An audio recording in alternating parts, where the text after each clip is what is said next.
చేసినాము.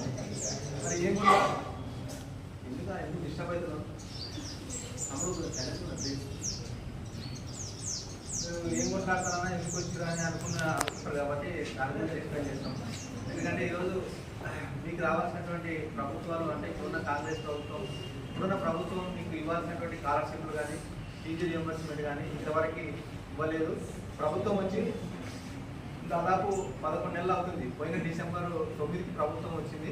మరి ఈ డిసెంబర్ 9 వస్తే సంవత్సరం అవుతుంది. మరి ఈ మధ్యకాలంలో 11 నెలల కాలమైన కూడా మీకు ఎటువంటి స్కాలర్షిప్లు రాలేదు, ఫీజు రియంబర్స్మెంట్ రాలేదు.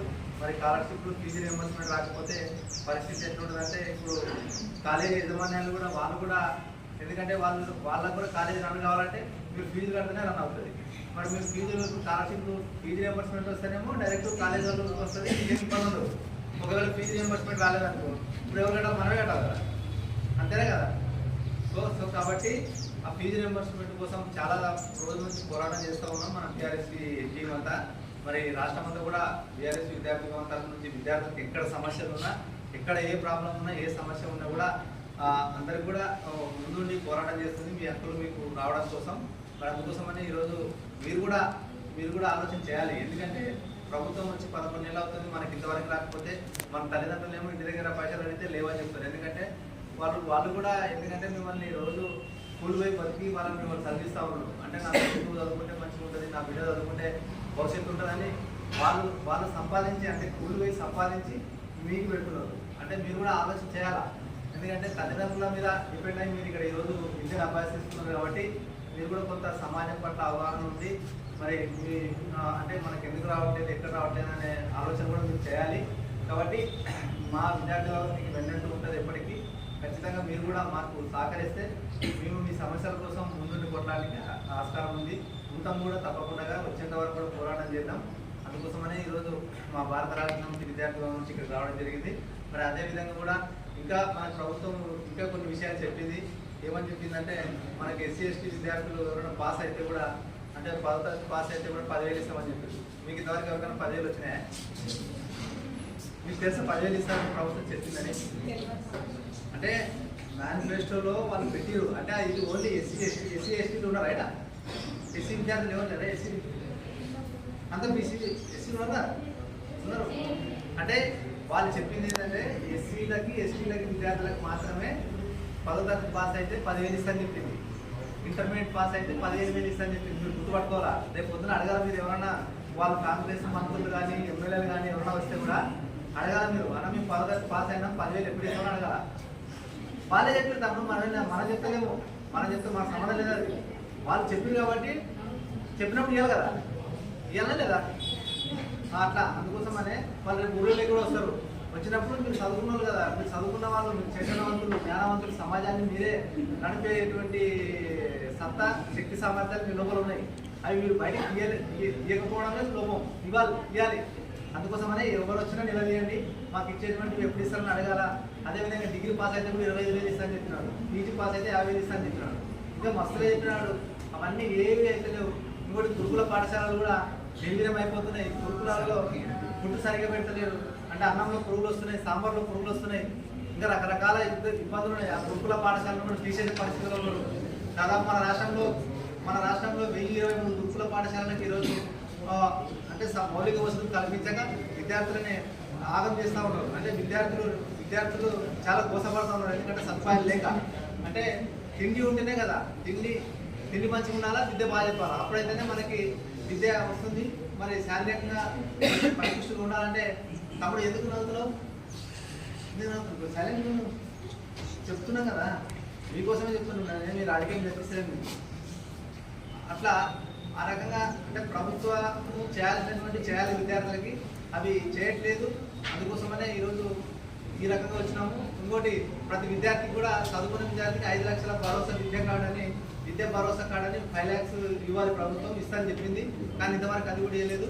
ఇంకొకటి ఏంటంటే ప్రతి మండలంలో కూడా ఇంటర్నేషనల్ స్కూల్ కట్టిస్తానని చెప్పింది. అది కూడా ఇంతవరకు ఏమి కార్యాచరణ ప్రారంభించలేదు. ఆ రకంగా ఉంది. ఇంకోటి నిరుద్యోగులకి ఉద్యోగాలు ఇస్తానని అది కూడా మోసం చేసిరు. ఇంతవరకే నిరుద్యోగులకి ఉద్యోగాలు ఇవ్వలేదు. ఇంకొకటి డిఎస్సి మెగా డిఎస్సి అన్నాడు, కొంచెం వేసినాడు. 25,000 మెగా డిఎస్సి అని చెప్పిండే, కానీ 11,000 మెగా డిఎస్సి వేసిండు. ఇట్లా రకరకాల సమస్యలు ఉన్నాయి, విద్యా సమస్యలు చాలా ఉన్నాయి. ఇంకోటి దుర్మార్గమైన వ్యవస్థ ఏమంటే, మనకి విద్యాశాఖ మంత్రి ఎవరు తెలుసా?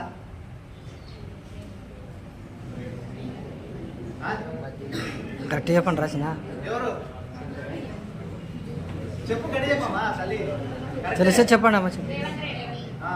అంటే ఈ ముఖ్యమంత్రి ఏం చేసినాడంటే అన్ని శాఖలు కూడా తన దగ్గరనే పెట్టుకున్నాడు. హోంశాఖ కూడా తన దగ్గరనే ఉంది, విద్యాశాఖ కూడా తన దగ్గరనే ఉంది. అంటే ఒక ముఖ్యమంత్రి శాఖలు ఇవ్వాలి కానీ ఆయన దగ్గరనే పెట్టుకుంటే మరి విద్య పైన ఎట్లా పనిచేస్తారు? ఇప్పుడు విద్యాశాఖ మంత్రి ఉంటే ఏమైనా చెప్పుకుంటే మనకి అవకాశం ఉంటుండే, కానీ సపరేట్ విద్యాశాఖ మంత్రి లేడు, హోంశాఖ మంత్రి లేడు. ఈ రకంగా పరిపాలన జరుగుతూ ఉన్నది. కాబట్టి మనము చేయాల్సింది ఏంటంటే ప్రభుత్వాన్ని నిలదీయాలి, అడగాలి. ఏ సమస్య వచ్చినా కూడా మీరు మాకు చెప్పండి, మేము ఎన్నట్టు ఉంటాం. ఎప్పటికి కూడా మేము మీతో పాటే ఉంటాం. మీకు ఏ సమస్య వచ్చినా, ఇక్కడ సమస్యలు వచ్చినా, ఎక్కడ సమస్యలు వచ్చినా మా దృష్టికి వస్తే తప్పకుండా మీకు అందరికి కూడా సహాయ సహకారాలు అందిస్తాం. ఇంకొకటి, రేపు పొద్దున మీరు ఇంటర్మీడియట్ అయిపోయిన తర్వాత ఎంబీబీఎస్ కానీ నీట్ కానీ చదివే వాళ్ళు ఎవరున్నా కూడా ఆర్థిక పరిస్థితి లేకపోతే కూడా మన బీఆర్ఎస్ పార్టీ, మన వర్కింగ్ ప్రెసిడెంట్ కేటీఆర్ గారు కానీ, కేసీఆర్ గారు కానీ వారు కూడా ఆర్థిక సాయం చేస్తారు ఖచ్చితంగా ఎంబీబీఎస్ వాళ్ళకి.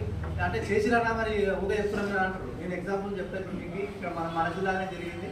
ఇప్పుడు ఐజమండలంలో వెంకటాపురం గ్రామం ఒకటి ఉంటుంది. ఐజమండలం వెంకటాపురం గ్రామం అనేది ఉంది, తెలుసు కదా. ఆ ఊళ్ళో ఒక దళిత అమ్మాయి, దళిత బిడ్డ, ఆ పాప వాళ్ళ కుటుంబం చూస్తే ఎంత ఘోరం అంటే వాళ్ళ గుడిసె అంతే, ఇల్లు రేగుల గుడి చేసుకొని బండలు వేసుకొని ఉన్నారు. ఆ అమ్మాయి ఎంబీబీఎస్ ఏడగొట్టిన దగ్గర సీటు ఉస్మాన్ యూనివర్సిటీ మెడికల్ కాలేజ్లో వచ్చింది seat. Osman university medical college అంటే ఒకప్పుడు దాంట్లో సీట్ రావాలంటేనే ఇంకా తరతరాలు పట్టేది. దాంట్లో సీట్ వచ్చిందంటే ఇంకా పెద్ద డాక్టర్ అయితే దేశంలో. అంత చరిత్ర ఉన్నటువంటి మెడికల్ కాలేజ్ ఉస్మాన్ యూనివర్సిటీ, అందులో ఆ పాపకు సీట్ వచ్చింది. అంటే పాపం వాళ్ళ తన్నాలు పోయి ఆ పాపను చదివించారు. ఇంటర్మీడియట్ అయితే మొన్ననే. అయితే మేము ట్విట్టర్లో పెడితే కేటీఆర్ గారే ఆ పాపకి మొత్తం అంటే కోర్స్ ఫీజు అంతా నేనే భరిస్తానని చెప్పి ఆ పాపకి కేటీఆర్ గారే కట్టినారు పైసలు మొత్తం. అంటే 5 ఏళ్ళు ఉంటుంది ఎంబీబీఎస్. అట్లా ఆ రకంగా బీఆర్ఎస్ పార్టీ మీకు ఆ రకంగా కూడా సాయం చేస్తుంది, విద్యార్థులను కూడా కాపాడుకుంటుంది.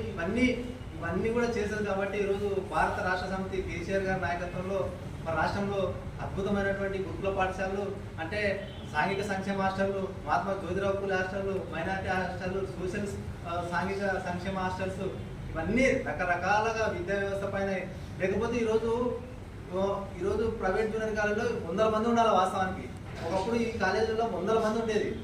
ఇప్పుడు అన్ని గురుకుల పాఠశాలలు, మరి ఈ రకంగా జూనియర్ కాలేజీలు ఈ రకంగా రావడం వల్ల ఇవాళ అందరూ గవర్నమెంట్ వ్యవస్థ చదువుతున్నారు. కాబట్టి అంటే బడుగు బలహీన వర్గాలకి మంచి నాణ్యమైన విద్య అందిస్తుంది కాబట్టి ప్రభుత్వం అట్లా ఆ రకంగా ఉంది. డిగ్రీ వాళ్ళకు కూడా లేడీస్కి డిగ్రీలో హాస్టల్ ఉండకుండా తమ్ముడు.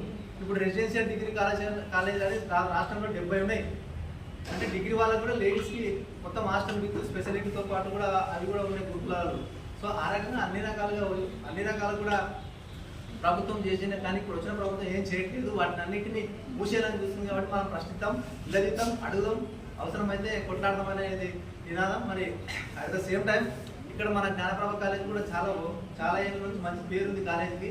అంటే చాలా ఏళ్ళ నుంచి కూడా బడుగు బలహీన వర్గాలకి, విద్యార్థులకి, గ్రామీణ ప్రాంతాల నుంచి వచ్చిన విద్యార్థులకు విద్యను అందిస్తుంది జ్ఞానప్రభ. జ్ఞానప్రభ అంటే జ్ఞానాన్ని ఇచ్చేటువంటి ఒక జూనియర్ కాలేజ్ అవుతుంది. కాబట్టి మీరంతా అదృష్టవంతులు.